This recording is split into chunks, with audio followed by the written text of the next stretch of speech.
so many steps in between each round of IVF. So our first round, when we didn't get any embryos, it was just, okay, we're going to start over and we're going to up your drugs.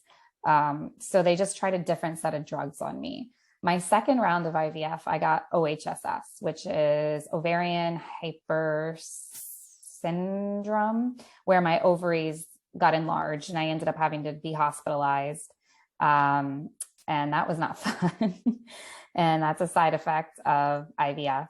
And then my third round, when we got 3 embryos, we had 4 embryos that we could now potentially transfer. So they said, great, we have enough. Let's move you to transfer. So in order to prep for transfer, you have to do an HCG or an HSG, where they put dye into your fallopian tubes to make sure that they're open and they're not blocked and everything is clear.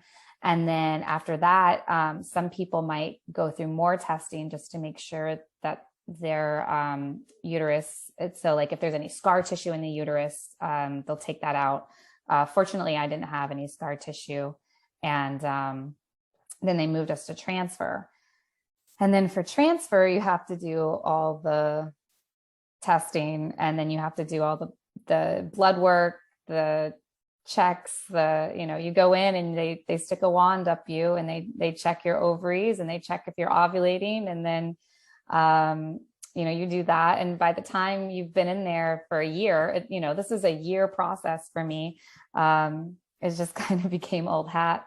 And I remember the first day being so nervous. And then like towards the end, all the nurses being like, you're still here. Like, we're still seeing you. So when I finally did transfer 1 embryo, and it split into 2, it was just such a great day. And all the nurses and the doctors were so happy and supportive, because I'd gone through all the doctors, I'd gone through all of the nurses, and it was a year-long process for me to do 3 back-to-back cycles of IVF.